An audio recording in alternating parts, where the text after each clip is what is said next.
안녕하세요. 연세대학교 고상두입니다. 오늘 제가 여러분들께 드릴 말씀은 통일은 어렵다. 그리고 평화 통일은 더 어렵다. 그럼에도 불구하고 그러면 독일이 그 어려운 평화 통일을 어떻게 성공할 수 있었는지에 대한 말씀을 좀 드리고자 하고요. 그리고 또 우리가 배울 수 있는 교훈은 무엇인지에 대해서 추가적으로 말씀을 드리고자 합니다. 통일이 왜 어려운지에 대해서 말씀을 드리면 그건 통일의 이원성 때문입니다. 즉 통일이라고 하는 것은 내부적 통일이 있고요. 그리고 또 외부적 통일이라는 게 있습니다. 이 두 가지를 달성해야만이 통일이 가능합니다. 다시 말하자면 우리가 통일을 하려면 두 번의 통일을 해야 된다라는 그런 뜻이고요. 내부적 통일이라고 하는 것은 민족 통일이죠. 하나의 민족이기 때문에 통일을 할 수밖에 없다는 그런 당위적 차원에서의 통일이 내부적 통일이고요. 그런 내부적 통일을 이룩하기 위해서는 무엇이 필요하냐 하면 상호 간의 교류 협력이 필요하고 또 그러한 교류 협력을 통해서 어떤 동일한 어떤 정체성 이게 확립이 되면 통일은 이루어집니다. 그리고 그러한 내부적 통일의 환경이 조성이 되면 그 누구도 말릴 수 없습니다. 그건 통일이 됐는데 문제는 더 어려운 것이 바로 외부적 통일이라는 거죠. 외부적 통일이라는 거 하는 것은 통일의 여건이 이제 성숙이 되었을 때 얼마나 주변국들이 지지하고 또 승인하느냐 하는 문제인데요. 대부분의 국가들은 주변 국가의 통일을 반대합니다. 최소한 반대하지는 않다 하더라도 싫어합니다. 자, 우리나라 남북한이 통일될 경우에 우리 주변 국가들의 입장이 어떨까요? 제 생각에 중국은 반대할 가능성이 높고요. 일본? 지금도 별로 사이가 안 좋은데 만일에 남북한이 통일이 되어서 한반도에 아주 강력한 그런 통일 한국이 생겨난다에 대해서 일본이 그렇게 썩 좋아할 것 같지는 않습니다. 러시아? 글쎄요. 적극적으로 반대하지는 않겠지만 그렇다고 해서 아주 적극적으로 환영할 것 같지는 않습니다. 유일하게 남북한 간의 통일을 어느 정도 좀 지지할 만한 나라는 한 미국 정도? 물론 미국도 그때 되면 어떤 조건을 제시할 수는 있겠죠. 그렇게 본다면은 결국 한반도 주변 국가들 중에 남북한의 통일을 정말 진심으로 원하는 나라는 저는 없다고 봅니다. 그런 측면에서 본다면 우리가 남북한을 통일을 할 때 혹은 북한의 급변 사태가 발생해서 우리가 주변국의 도움으로 어떤 통일을 해야 될 그런 필요성이 있을 때 과연 얼마나 우리가 주변국의 지지와 승인을 받을 수 있을지 그런 점을 생각한다면 외부적 통일도 우리가 미리 고려하고 대비해야 할 중요한 그런 요인이다라고 생각을 하고요. 그런 측면에서 본다면 우리가 외부적 통일을 잘하기 위해서는 통일 이전에 미리 그런 주변국과 화해 협력도 하고 또 우리가 하나의 지역이라고 하는 지역 정체성, 유럽이 유럽의 공동 정체성이라고 한다면 우리 동아시아에서는 동아시아 공동의 정체성, 이런 공동의 정체성이 확립이 되어야만이 남북한 간의 통일도 이런 동아시아적 맥락에서 함께 통합, 통일 이런 것들이 같이 가지 않을까 이런 생각을 합니다. 독일과 한국의 역사를 비교를 해보면요. 하나의 민족이 하나의 국가를 건설하는 경우는 별로 없습니다. 우리의 경우를 보면 삼국시대에는 우리가 하나의 민족이었지만 나라가 세 개였죠. 그리고 그 이전에는 아마 나라가 한 뭐 대여섯 개 뭐 되었을 겁니다. 가야도 있었고 부여도 있었고 뭐 다른 나라들도 있지 않았습니까? 그런데 이제 신라가 삼국 통일을 하고 그 이후부터는 1000년 이상 우리는 하나의 통일민족 국가였다. 그런데 1945년도에 우리가 이제 분단이 되었고 지금은 하나의 민족이지만 뭐 실질적으로는 두 개의 국가가 존재하는 뭐 이런 상태죠. 그렇게 본다면 우리 한국의 역사는 1000년 이상의 역사 기간 동안에 거의 대부분은 하나의 국가였고 통일국가였던 반면에 이 분단이라고 하는 지금 우리가 처한 이 상황은 우리의 역사에서 지극히 예외적인 상황이다. 그리고 정말 짧은 그런 기간이다. 라고 이렇게 볼 수 있는 반면에 독일의 경우에는 우리하고 거의 정반대입니다. 독일은 자신들의 역사가 한 1000년이라고 이야기를 하고 있거든요. 1000년의 역사를 가지고 있다고 하는데 처음에 시작은 하나의 나라였습니다. 하나의 민족이 하나의 국가였는데 그 이후에 나라가 쪼개지고 또 쪼개져 가지고 독일에서 제일 나라가 많았을 때가 몇 개였냐면 300개의 나라가 있었습니다. 독일의 경우에는.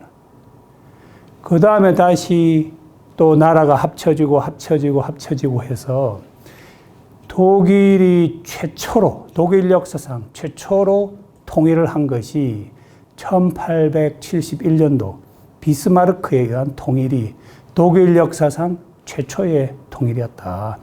비스마르크가 통일하기 직전에 독일에는 나라가 몇 개 있었느냐 하면 한 30개 정도의 나라가 있었습니다. 비스마르크가 1871년도에 30개의 나라를 하나의 나라로 만들었다. 우리는 지금 두 개의 나라를 하나를 만드는 것도 이렇게 힘들어 하는데 비스마르크는 수십 개의 독일의 나라를 하나의 나라로 그것도 1000년 만에 최초로 통일을 했으니까 얼마나 정말 그 통일이라고 하는 과업이 위대했는지 우리는 알 수 있는 거죠. 그렇지만 1871년도에 통일하고 몇십 년 되지 않아서 다시 또 분단되었습니다. 독일이. 2차 대전 이후 또 분단이 되었고요. 그 다음에 40년 만에 이제 다시 또 통일했습니다. 그래서 독일은 비스마르크의 통일을 통일이라고 부르고 1990년도 동서독의 통일은 재통일이라고 부릅니다. 그래서 리유니피케이션이라고 부르는 이유는 독일은 통일되고 분단되고 또 통일되었기 때문에 재통일이라고 이렇게 부르고 있고요. 그렇게 본다면 지난 독일의 1000년의 기간 동안 독일에게 혹은 독일 민족에게 통일이라고 하는 것은 지극히 예외적인 현상이다. 분단이 오히려 상당히 자연스럽고 정상적인 상황이었고 1000년 중에 통일국가를 가졌던 것은 한 100년 정도밖에 되지 않는다. 뭐 이렇게 이야기를 할 수 있습니다. 그런 의미에서 본다면 우리와는 뭐 정반대의 상황이고요. 분단과 통일만이 우리와 다른 것이 아니라 평화와 전쟁이라는 측면에서도 우리와 정반대 입장입니다. 우리는 사실상 뭐 전쟁이라는 것을 별로 경험하지 못했다.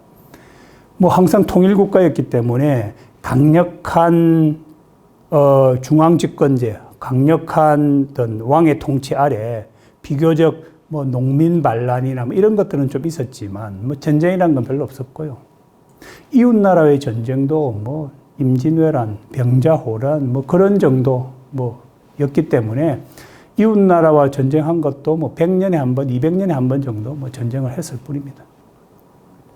거기에 비해서 독일의 경우에는 아까 제가 말씀드린 것처럼 수십 개의 나라, 수백 개의 나라가 있었기 때문에 끊임없이 내부적인 뭐 일종의 내전이 있었고요. 그래서 독일의 역사는 전쟁의 역사다.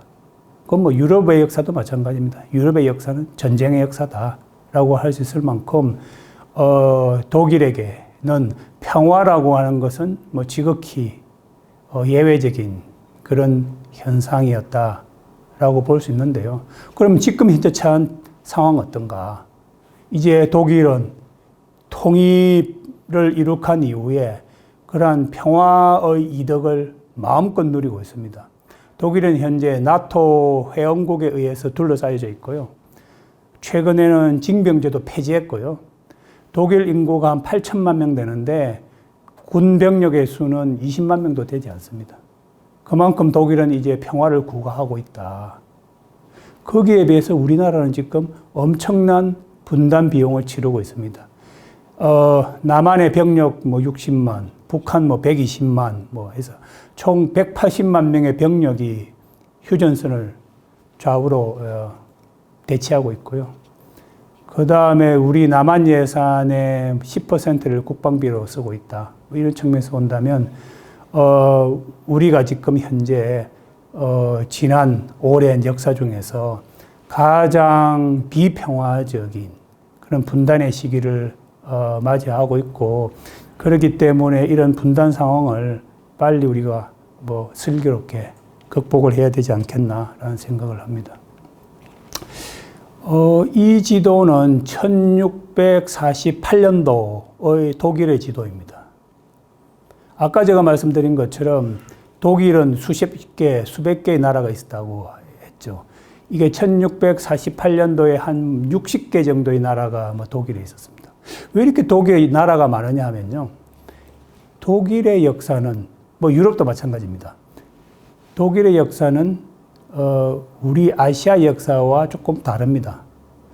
유럽의 역사는 봉건주의적 역사를 가지고 있는데요. 그래서 유럽 중세 봉건주의 이렇게 보는데, 봉건주의라고 하는 개념은 중앙집권제와 정반대의 개념입니다. 중앙집권제라고 하는 것은 모든 권력이 왕 1인에게 집중되어 있는 것이 중앙집권제이죠. 그래서 우리나라의 경우에는 역사적으로, 전통적으로, 주로 고려 말 이후부터 조선시대까지 우리는 중앙집권적인 정치체제를 유지했기 때문에, 왕의 친인척들은 공직에도 진출하지 않았고, 권력에 의신하지 않았습니다. 그러다가, 형장의 이슬로 사라진 사람 많습니다. 그러한 전통 때문에 지금도 대통령의 친인척들은 특별하게 관리하고 있습니다. 거기에 비해서 봉건주의라고 하는 것은 왕의 권력을 골고루 나눠주고 있는 그런 체제입니다. 그래서 유럽에서는 왕이 죽으면 왕의 영토를 자식들에게 골고루 나눠줍니다. 마치 우리나라의 재벌이 죽으면 큰아들에게 전자, 둘째 아들 조선, 셋째 아들 금융, 넷째 아들 자동차 이렇게 나눠주듯이 유럽의 왕들은 죽으면 영토를 자식들에게 골고루 나눠줬습니다. 아들에게도 주고 딸들에게도 주고 골고루 나눠줬습니다. 그렇지만 왕이라고 하는 타이틀은 모두에게 줄 수 없기 때문에 장남에게만 주죠. 그러면 다른 자식들은 이제 공작 혹은 백작, 자작, 남작 이런 귀족의 타이틀을 주는데, 이런 귀족들의 특징은 이 귀족들은 비록 왕은 아니지만 자신이 실효적으로 통치할 수 있는 영토를 상속받았다. 그래서 왕도 자신의 영토가 있지만 이런 귀족들도 자신의 영토가 있기 때문에 이런 귀족들을 우리가 영주라고 부릅니다. 그래서 유럽의 귀족들은 다 대부분 영주입니다. 자신의 영토를 가지고 있고, 경우에 따라서는 통치를 잘하면 영주의 영토가 왕의 영토보다도 더 클 수 있습니다. 그래서 여러분들 아마 유럽에 가시면 자동차를 타고 가다가 조금만 가면 궁전이 나오고, 조금만 가면 또 궁전이 나오고, 조금만 가면 또 궁전이 나오고, 그거 다 왕의 것이 아닙니다. 다 영주들의 것이었고요. 영주들의 어떤 권한이나 영토 이런 것들이 결코 왕에게 뒤지지 않았다. 그러니까 우리의 개념으로 따지면 왕이 종갓집이라고 하면 다른 영주들은 일종의 일가 친척들이었던 거죠. 그런데 우리나라의 경우에도 꼭 반드시 종갓집이 제일 잘 산다라고 볼 수는 어려운 거죠. 그런 것처럼 이제 많은 나라들이 생겨났고요. 그렇기 때문에 독일도 최초에는 하나의 나라였지만 이제 세대가 계속 지나가면서 쪼개지고 하면서 뭐 제일 많았을 때는 한 300개의 영주들 혹은 300개의 나라, 소위 말하는 나라가 뭐 있었다라고 이렇게 볼 수 있습니다. 독일의 봉건주의 역사가 다른 유럽 나라들하고 좀 비슷하지만 그럼에도 불구하고 특히 독일이 좀 봉건주의가 강했던 이유는 다른 나라의 경우에는 적어도 영주들이 그냥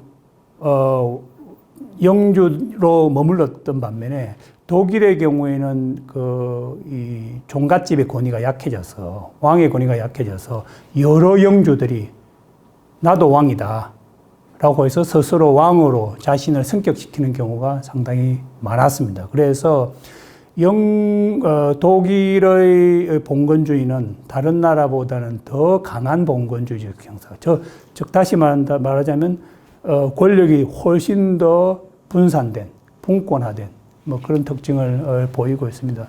그렇기 때문에 독일의 통일은 다른 나라보다는 조금 더 어려웠다. 그리고 더 늦게 이루어졌다라고 볼 수 있고요. 지금 이 지도는 1948년도라고 말씀을 드렸잖아요. 1948년도는 독일의 역사에서 30년 전쟁이 끝난 직후의 상황입니다.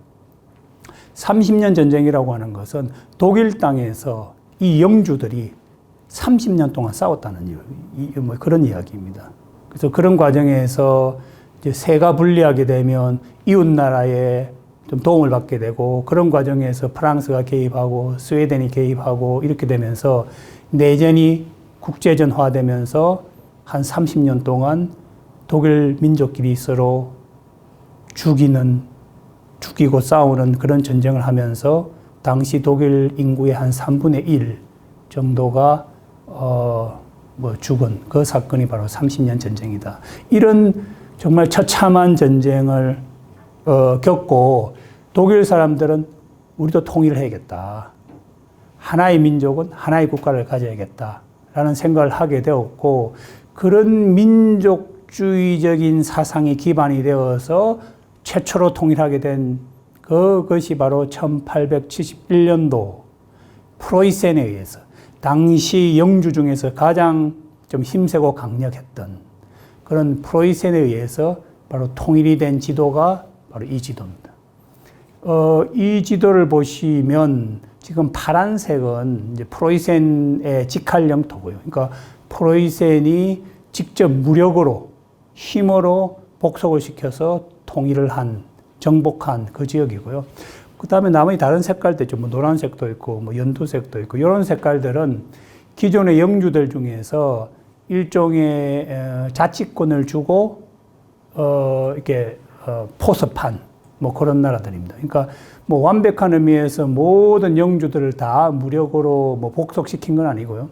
일부는 포섭하고, 그 다음에 통일을 반대하는 그런 영주들은 무력으로 복속을 시키고 해서 통일시킨 이 통일 지도가 바로 1871년도 독일의 지도. 이제 드디어 독일은 하나의 나라가 되었다. 통일국가를 이루었다라고 볼 수 있습니다. 정말 역사적인 사건이죠.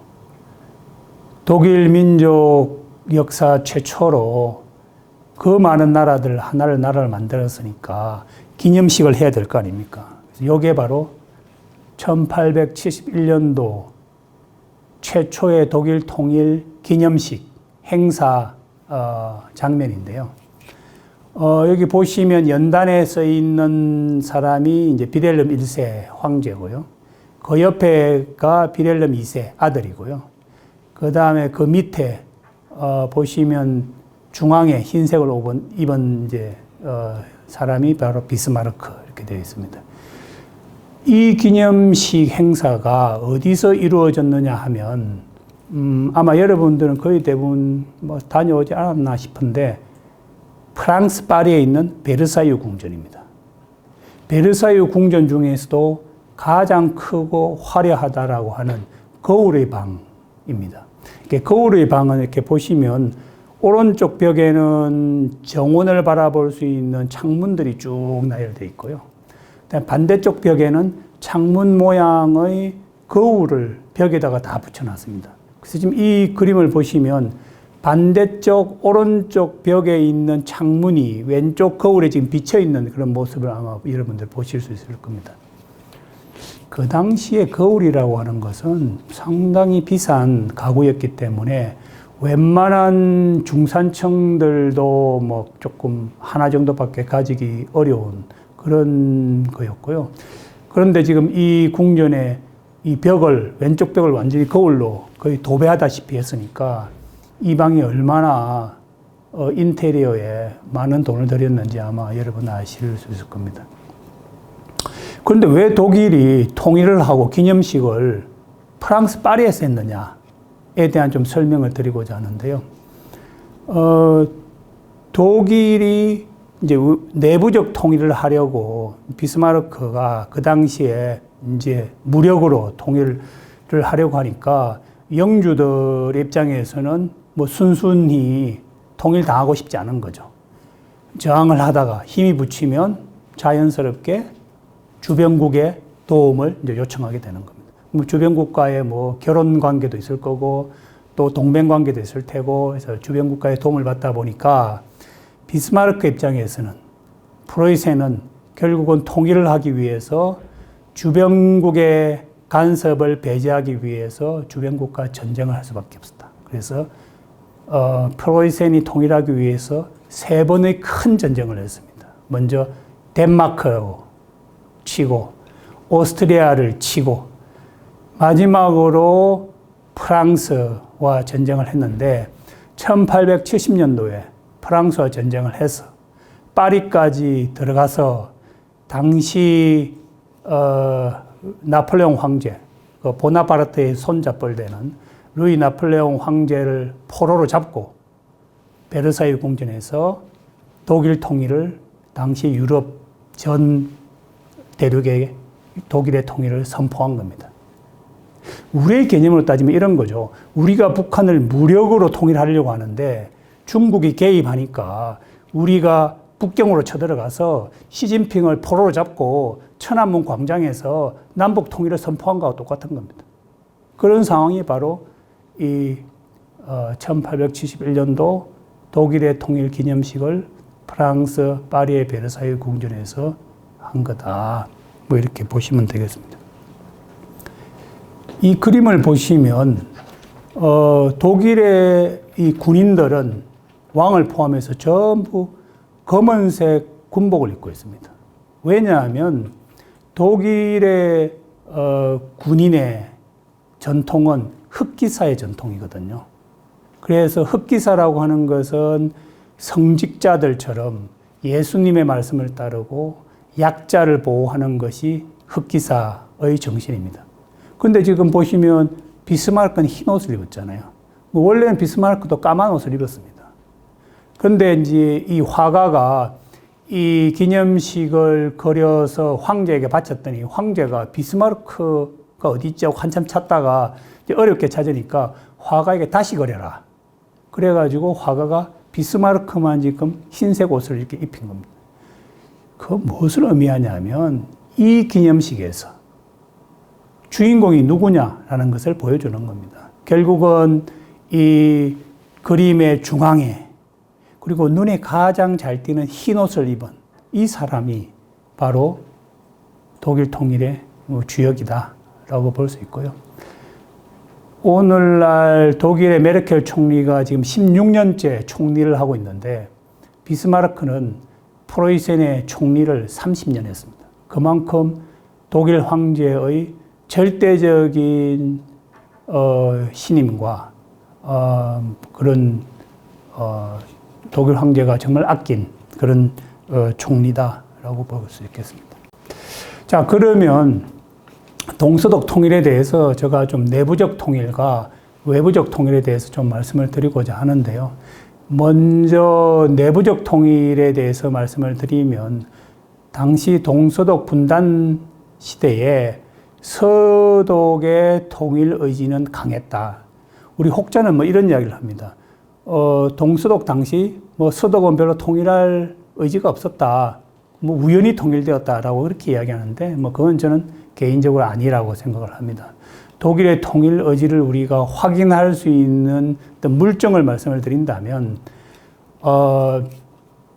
서독의 경우에는 일민족 이국가론을 수용을 했고, 동독의 경우에는 뭐 일시적이지만 이민족 이국가론을 주장을 했습니다.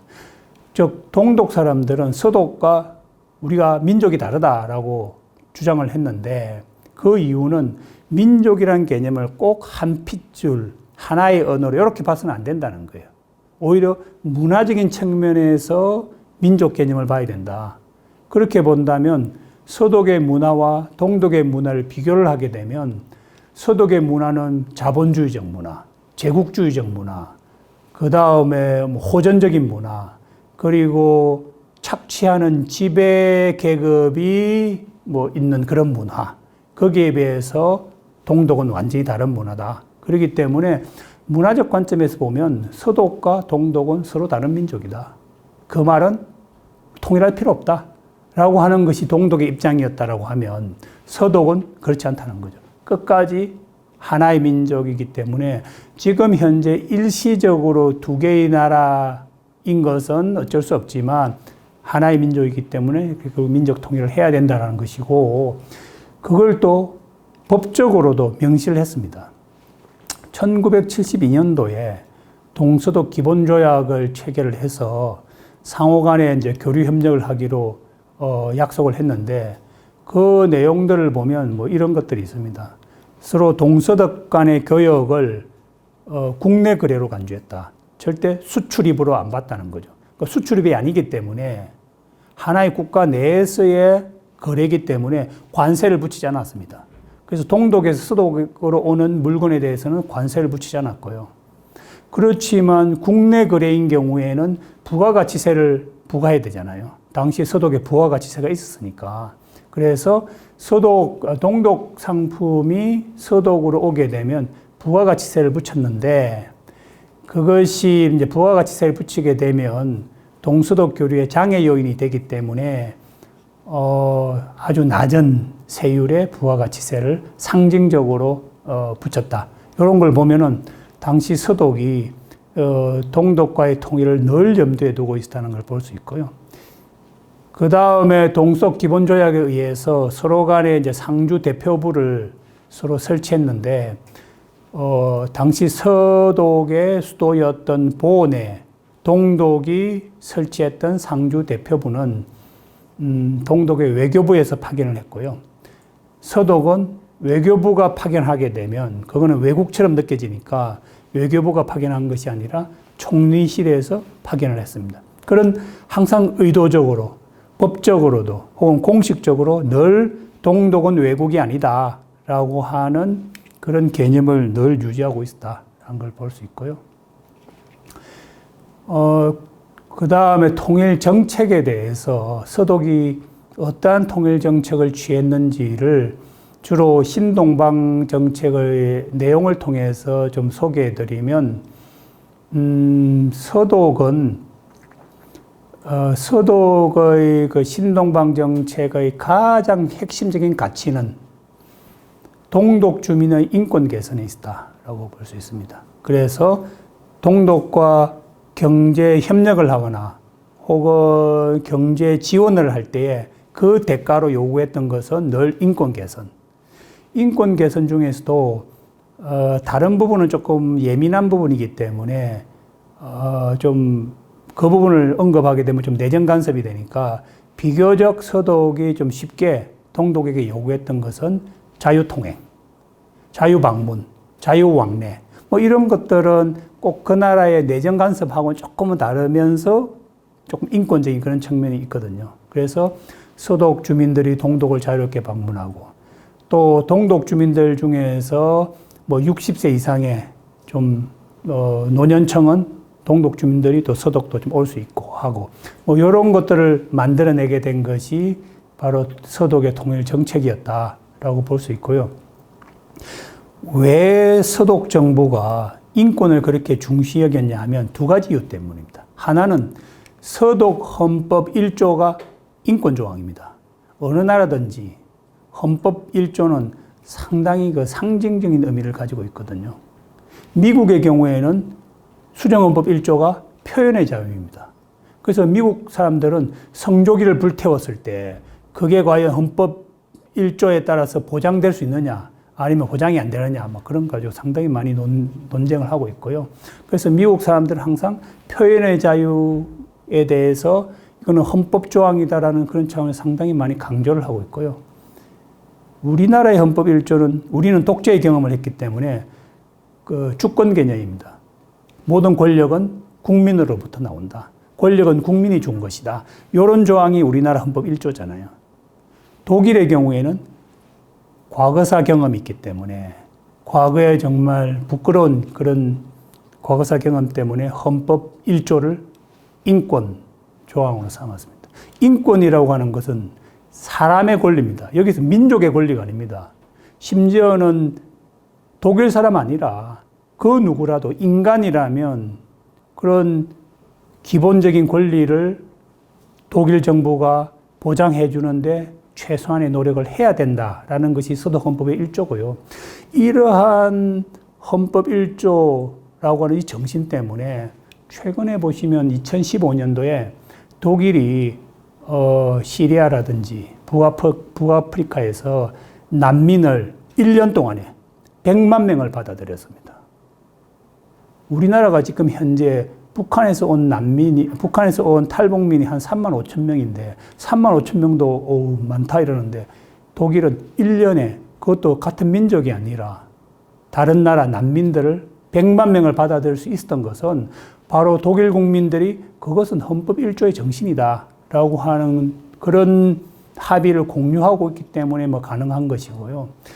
이렇게 외국인에 대해서도 인권을 강조하는데 하물며 같은 핏줄에 같은 민족인데 그 사람들의 인권 개선에 대해서는 서독 정부가 얼마나 많은 관심과 노력을 했겠는가라는 것을 우리가 잘 이해할 수 있을 것 같고요. 두 번째로 인권 개선을 했던 그 이유는 나중에 장래에 통일을 하려면 그 통일의 그 가능성은 분명히 동독 정권은 통일을 별로 원하지 않을 거고, 왜냐면 자기들은 기득권이 있으니까. 동독 주민이 통일을 원해야 되는데, 그럴 때에 동독 주민들이 자신들이 통일을 원한다라고 이야기할 수 있는 그런 어떤 환경이 조성이 되어야만이, 그런 자유로운 환경을 조성이 되어야만이 통일이 가능하다. 이렇게 보면 결국은 동독 주민들에게 적어도 인권이나 기본권 같은 것이 보장되는, 장기적으로는 그런 환경을 서독 정부가 꾸준하게 조금 만들어주는 혹은 뭐 도와주는 것들이 필요하다는 뭐 그런 취지에서 동서독의 교류 협력은 항상 인권을 전제로 했다라고 볼 수 있고요.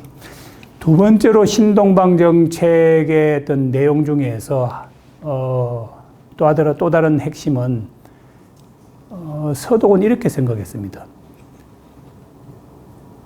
동독을 움직이려면 소련을 움직여야 된다. 왜냐하면 소련이 동독의 후견 국가이기 때문에 동독을 움직이는 것도 중요하지만 후견 국가를 움직이는 것이 중요하다라고 해서 소련과의 교류 협력을 적극적으로 추진을 했습니다. 가장 대표적인 것이 1970년도에 소련의 천연가스를 수입했는데 그 당시에 이제 소련은 석유가 많은 나라죠. 석유를 개발하려고 하면 석유청 위에 가스가 있거든요. 그럼 석유를 개발하기 위해서는 이 가스를 불태워버렸습니다. 불태워버려야만이 석유를 뽑아 올릴 수 있었는데 점점 이제 기술이 개발하면서 이 가스를 불태울 필요 없이 이거를 잘 상품화해서 에너지로 좀 사용할 수 하면 좋겠다라는 것이 이제 개발이 되고 이 천연가스를 이 풍부한 천연가스를 물론 뭐 소련 내에서도 소비하지만 좀 다른 나라에 좀 수출할 수 있는 그런 기회를 찾았는데 가스는 생산이나 수송 이런 측면에서 많은 비용이 들기 때문에 비록 깨끗하고 효율적인 에너지지만 조금 가격이 비싼 그런 가스입니다. 그래서 이걸 사줄 수 있는 나라들이 많지 않은데 그 당시에 유럽에서 비교적 잘 사는 나라에 속했던 독일이 그런 가스를 수입할 수 있는 그런 처지가 되었고요. 그 다음에 이제 가스의 특징은, 이 파이프라인을 통해서 수출하기 때문에 소련이 파이프라인을 건설하는 그런 엄청난 초기 투자 비용을 투자하고 나서 만일에 구매자가 예를 들면 서독이 한 뭐 1, 2년 구매한 다음에 우리 더 이상 구매 안 하겠다라고 하면 소련 입장에서는 엄청난 경제적 손실을 입게 되는 거죠. 파이프라인 건설비를 이제 손실을 입기 때문에 최소한 20년 내지 30년 장기 구매 계약이 체결이 되어야만이 가스 수출이 가능한 겁니다. 즉 다시 말해서 이 파이프라인 건설에 드는 그런 비용이라든지 그 다음에 이 비싼 가스를 수입할 수 있는 신뢰할 수 있는 그런 잘 사는 나라가 서독이었기 때문에 소련의 입장에서는 서독과 긴밀한 경제 협력을 통해서 자신들의 이제 경제적인 이익을 좀 확보할 수 있는 뭐 이런 상황이었거든요. 그래서 서독과 소련이 상호 간의 이익이 잘 맞아떨어져서 대규모 가스 수입 계약을 체결을 했고 냉전 시대 이후 쭉 수십 년에 걸쳐서 뭐 지금 현재까지도 서독은 소련의 가스를 수입했습니다. 당시에 미국은 반대했거든요. 뭐 지금도 반대하고 있지만 당시 미국은 서독이 소련에 종속될 수 있다. 잘못하면 인질이 될 수 있다. 라고 해서 뭐 여러 차례 외교 마찰이 있었습니다. 그럼에도 불구하고 서독은 꾸준하게 소련과 가스 도입에 관한 협력을 했고요. 뭐 그러한 것들이 나중에 다 통일이 될 때에 소련의 어떤 지지와 도움을 받는데 많은 도움이 되었다라고 볼 수 있겠습니다. 두 번째로 독일 통일의 어떤 외부적 요인, 즉 다시 말해서 외부적 통일에 대해서 말씀을 드리면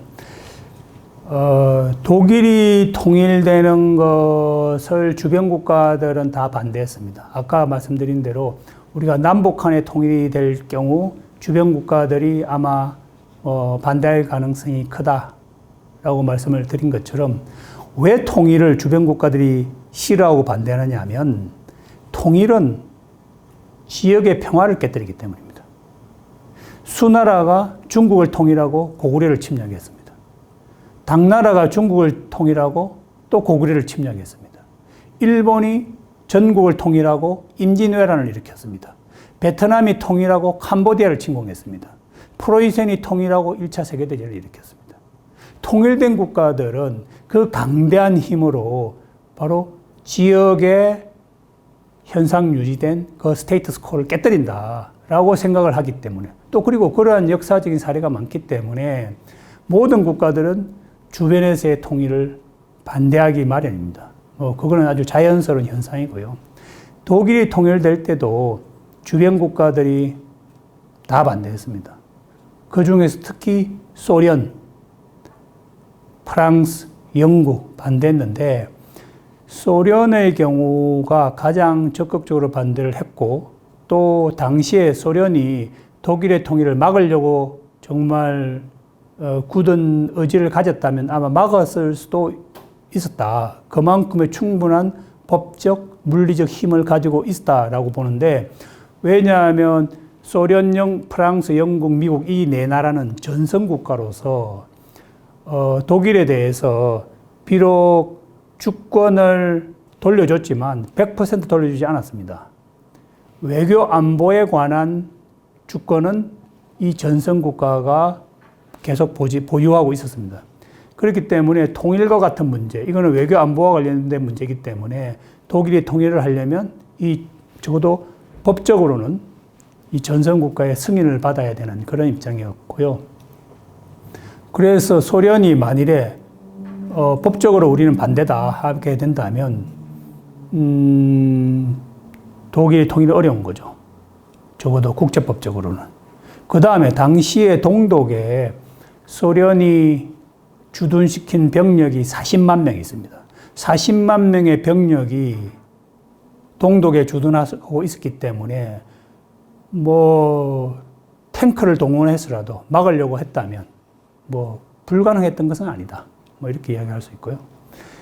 프랑스의 경우에는 2차 대전 이후에 독일과 함께 유럽 통합의 쌍두마차로서 함께 수십 년 동안 협력을 한 나라인데 프랑스마저도 반대를 했습니다. 당시 그 프랑스 미테랑 대통령은 나는 독일을 너무 좋아한다. 그래서 독일이 2개 정도 있으면 좋겠다. 라고까지 이야기하면서 동독이 계속 존속하기를 원했고 동독의 주권을 지지를 했습니다. 영국의 경우에는 당시에 대처 총리였는데 대처 총리도 반대를 했습니다. 같은 나토 동맹국가지만. 그래서 대처 총리가 10년 정도 집권하는 기간에 독일의 통일이 이루어졌는데 대처 총리가 퇴임하고 나서 회고록을 썼는데 그 회고록을 보시면 보통 정치인들의 회고록은 다 자기 자랑이거나 뭐 자기 변명에 불과한데 이 중에서 대처가 고백한 유일한 솔직한 장면이 있는데 이런 내용이 있습니다. 내가 영국의 외교정책 다 잘했는데 유일하게 한 가지 잘못한 게 있다. 그거는 독일의 통일을 막지 못한 것이었다. 라고 회고록에 썼습니다. 그만큼 주변 국가들이 다 독일 통일에 대해서 반대를 했습니다. 근데 어떻게 그런 통일을 이루어낼 수 있었는가? 통일을 위해서 독일이 정말 많은 양보를 했습니다. 먼저 미국을 찾아가서 당시 아버지 부시 대통령에게 통일 우리 도와달라 그랬더니 뭐 미국의 입장에서는 오케이 우리 뭐 독일 동서 통일 우리는 지지한다. 단 한 가지 조건이 있다. 그게 통일되더라도 계속 나토에 남아있어야 된다. 뭐 독일의 입장에서는 그렇게 아주 어려운 조건은 아니었던 것 같습니다.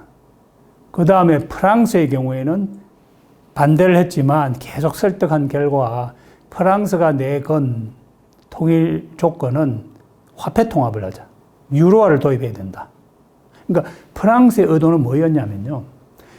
독일이 통일되고 나서 이제 유럽 통합을 도외시하고 이제 이 동서독 통일에 전념하면서 이 유럽 대륙의 중앙에 강대한 독일이 또 생겨나서 유럽의 평화 질서를 또 깨뜨릴까봐 그걸 걱정한 거였기 때문에 정 독일의 통일을 좀 막기 어렵다면 이 독일을 유럽에다가 계속 더 묶어놔야겠다. 그러기 위해서는 유럽 통합을 더 진전시켜야겠다. 그러려면 당시에 가장 큰 논쟁점이었던 유로화의 도입, 단일 화폐를 도입하는 것은 유럽 통합이 한 단계 더 진전하는 것이거든요. 거기에 대한 약속을 해달라라고 했는데 당시 독일 내 여론은 유로화 도입에 대해서 반대하는 입장이 많았습니다. 왜냐하면 독일 사람들은 수십 년 동안 그 독일 마르크화, 자국 화폐에 대한 어떤 신뢰 이런 게 엄청 컸거든요. 그리고 동독 주민들도 이런 구호를 외쳤습니다.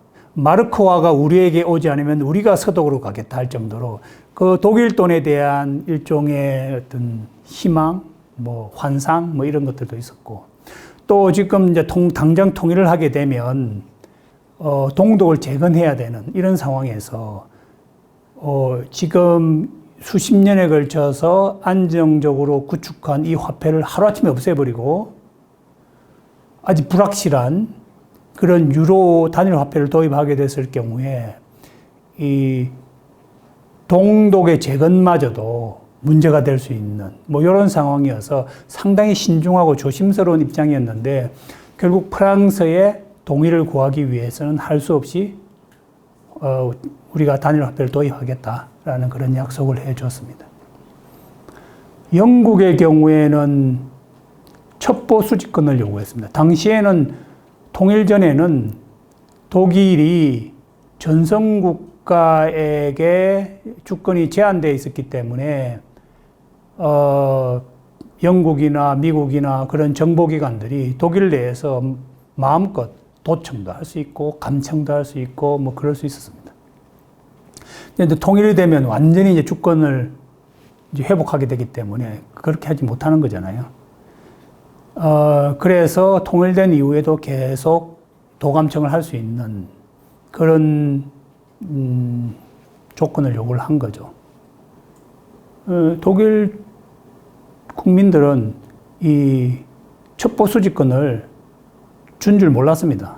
그러다가 최근에 러시아로 망명한 미국의 첩보원 스노우든이 어떤 폭로를 했냐면 미국이 메르켈 총리의 핸드폰을 계속적으로 우리가 감청해 도청했다라는 폭로를 함으로 해서 독일 국민들이 난리가 난 거예요. 어떻게 동맹국가가 우리 총리의 핸드폰을 자기들 마음대로 뭐 도청하고 감청하느냐라고 뭐 난리가 났더니 독일 정부가 사실은 그거 불법이 아니다.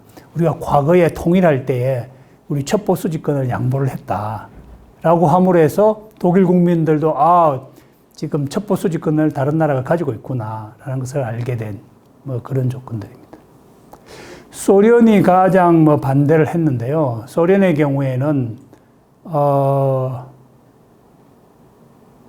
독일이 나토에 남는 것은 결국 허용하지만 나토가 이 동독 지역으로 확대되는 것은 이제 반대를 했습니다.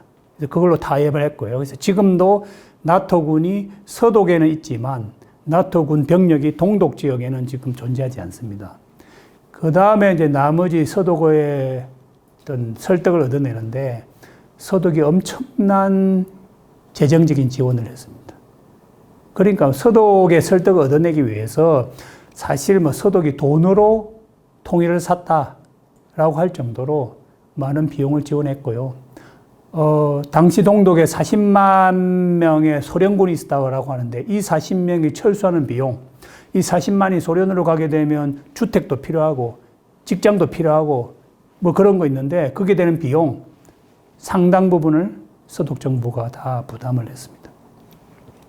그래서 미국, 프랑스, 영국, 소련의 이제 양보, 승인만 얻으면 적어도 국제법적으로는 통일하는데 아무 지장이 없는데 여기에 이제 폴란드도 끼어가지고 우리도 뭔가 좀 얻어내야겠다라고 해서 폴란드가 요구했던 것은 영토 포기 조약입니다. 그게 뭐냐면 지금 이렇게 보시면 이게 2차 세계대전 직전의 독일의 지도인데요. 저 노란색, 저거는 원래 독일 땅이었습니다. 2차 대전 전에. 그러다가 2차 대전에 패배하고 나서 폴란드에게 뺏긴 땅입니다. 그러니까 전선 국가들이 이 땅은 폴란드에게 넘겨줘 버린 거죠. 그러니까 이 땅에 살고 있던 독일 사람들은 전쟁이 끝나고 나서 하루아침에 그냥 보따리만 들고 동독이나 서독으로 쫓겨난 그 사람들을 이제 독일에서는 추방민이라고 부르는데 거의 한 1,000만 명이 넘는 추방민들이 독일 땅으로 쫓겨오면서 언젠가는 저 땅을 찾고 거기 있는 내 농토와 공장과 내 집들을 찾겠다라는 생각을 하고 정부에 계속 이제 일종의 우리의 개념으로 따지면 실향민이죠. 계속 정부에게 로비도 하고 이래 왔거든요. 그런데 이제 과거 냉전 시대 동독 정부는 이 폴란드에게 이 땅을 포기했습니다. 같은 사회주의 국가이기 때문에. 서독도 포기했습니다. 언제 포기했냐면 서독은 브란트의 신동방 정책을 취하면서 공산주의 국가와 이제 화해 협력을 해야 되니까 우리도 포기한다라고 조약을 체결했습니다.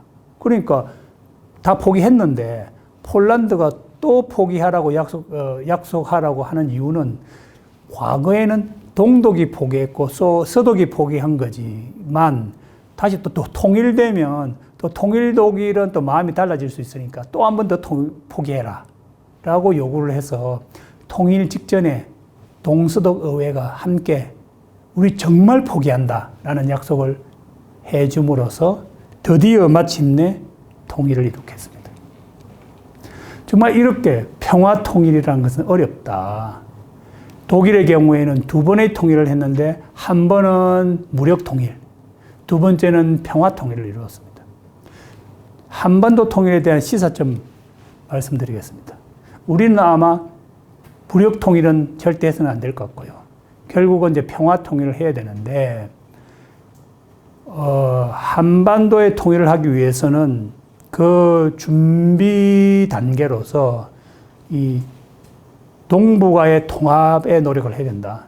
동북아가 통합이 되어야만이 남북한의 통일도 가능해진다. 뭐 이렇게 생각을 하고 있는데 현실은 좀 그렇지 않다. 키신저는 이런 이야기를 했습니다. 동아시아는 지금 현재 19세기의 유럽과 같다. 그 말은 동아시아는 지금 언제든지 전쟁이 일어날 수 있는 상황이다. 중국이 오랫동안 고도 성장을 바탕으로 이제 본격적으로 군비 정강에 나섰고, 일본이 정상국가화를 추구하면서 이제 전쟁할 수 있는 나라가 되려고 하고 있고, 또 이 지역에 수많은 해양 영토 분쟁이 일어나고 있고, 뭐 이런 측면에서 본다면 지금 동아시아는 통합보다는 오히려 분쟁, 경쟁이 더 강한 뭐 그런 것 같고요. 리콴유 전 싱가포르 총리는 이런 이야기를 했습니다. 동아시아 역사에서 지금처럼 중국과 일본이 동시에 강한 적이 없다. 그 말은 무슨 말이냐면 지금 현재 대륙 세력과 해양 세력이 지금 대등한 그런 힘을 가지고 경쟁하고 충돌할 수 있다. 뭐 이런 이야기가 되겠습니다. 그런데 여러분, 대륙 세력과 해양 세력이 충돌하면 한반도에서 충돌을 합니다. 임진왜란 때 중국과 일본이 한반도에서 충돌했습니다. 청일 전쟁 때 중국과 일본이 한반도에서 충돌했습니다. 한국 전쟁 때 중국과 미국이 한반도에서 충돌했습니다. 이렇게 대륙 세력과 해양 세력의 전쟁터가 늘 한반도였다. 그렇기 때문에 우리는 지금도 어떻게 하면 대륙 세력과 해양 세력이 충돌하지 않고 서로 협력할 수 있을지, 그리고 그러기 위해서 과연 우리는 하나의 브릿지로서 어떻게 하면 이 두 세력을 잘 조화롭고 협력을 할 수 있는 그런 다리의 역할을 할 수 있을지, 그런 노력을 끊임없이 본능적으로 해오고 있습니다. 그래서 역대 정부가 뭐 동북아 평화 공동체 정책, 동북아 지역 통합, 그 다음에 신북방 정책, 이런 모든 정책들은 우리가 대륙과 해령의 접점으로서 이 두 세력이 충돌하지 않고 오히려 협력할 수 있도록 하는 그런 노력이었다라고 볼 수 있고요. 한 가지 독일 혹은 유럽으로부터의 교훈을 이야기한다면 독일과 프랑스는 화해 협력을 했습니다. 아까 제가 말씀드렸잖아요. 프랑스가 자기 황제가 포로가 되고 자기 궁전에서 독일 사람들이 통일 선포식을 했는데 그 프랑스가 독일에 대한 일종의 분노, 감정 얼마나 크겠습니까? 그리고 뭐 독일도 뭐 그것만큼 안 되지만 또 프랑스에 대한 어떤 반감이 있었지만 그런 역사적 반감을 다 지우고 화해 협력을 했는데 그 화해 협력의 상징으로서 바로 1963년도에 독일의 아데나워 총리와 프랑스의 드골 대통령이 엘리제 조약을 체결했습니다. 엘리제는 여러분 잘 아시다시피 프랑스 대통령궁이 엘리제입니다. 엘리제 조약은 당시 세기의 조약이라고 이름을 불렸고요. 독일과 프랑스가 화해 협력하자라고 단순히 선언만 한 것이 아니라 그 화해 협력의 의무를 조약에 명시했습니다. 그래서 대통령은 1년에 최소한 2번 만난다. 그래서 2003년도 이후부터는 아예 대통령이 만날 때 장관들도 모두 다 함께 만납니다. 그래서 사실상 양국 모든 대통령과 장관들이 다 모이는 양국 연합 내각 회의를 2003년도부터 계속 지금 하고 있다라고 볼 수 있고요. 그 다음에 외교부, 국방부, 교육부 장관은 1년에 4번, 석 달마다 한 번은 꼭 만나야 된다. 그 다음에 청소년 장관은 2달마다 한 번씩 만나기로 조약에 명시했습니다. 청소년 장관이 자주 만나는 이유는 독일과 프랑스 간의 화해 협력의 열쇠는 청소년들에게 있다. 이미 나이 든 사람들은 나름대로 어떤 선입견, 편견이 있기 때문에 이제 양국이 화해 협력을 하려면 청소년들에게 그 미래가 달려 있다라고 해서 청소년의 교류 협력에 상당히 많은 노력을 했고요. 그래서 그 결과 독불 청소년 교류원이라는 걸 만들어서 양국이 예산을 공동 부담을 해서 청소년들이 서로 상호 방문할 수 있도록 많은 지원을 했고요. 현재까지 한 20만 명의 독일과 청소년들의 서로 이 독불 청소년 교류원의 지원으로 교류를 했습니다. 이러한 것들이 하나의 어떤 성공 모델이 되어서 독일과 프랑스 간에 많은 공동 협력을 하고 있습니다. 예를 들면 에어버스. 이건 독일과 프랑스의 공동 생산품입니다. 독불 여단을 창설했고요. 아르떼라고 하는 방송국을 만들어서 공동의 프로그램을 만들어서 이걸 1시간은 독일어로 방송하고 1시간은 불어로 방송하고 이렇게 계속 교차적으로 방송을 하는 이런 성과를 하고 있습니다. 제가 지금까지 거의 1시간에 걸쳐서 독일 통일의 과정에 대해서 말씀을 드렸고요. 독일의 내부적 통일과 외부적 통일에 대해서 말씀을 드렸는데요. 혹자는 이런 이야기를 합니다. 독일의 경우에는 패전국으로서 통일을 하려면 주변 국가의 승인을 받아야 되기 때문에 외부적 통일이 중요했지만 우리는 주변 국가의 승인을 받아야 될 필요가 없다. 그렇기 때문에 외부적 통일이 그렇게 어렵지 않을 거다라고 말씀을 하시는데 저는 조금 다르게 생각합니다. 왜냐하면 당시 독일이 통일될 당시에 유럽에서 독일이 제일 강한 나라였습니다. 심지어는 소련보다도 강했습니다. 그 당시 소련은 정말 국가가 붕괴 직전 상태로 상당히 어려운 상황이었고요.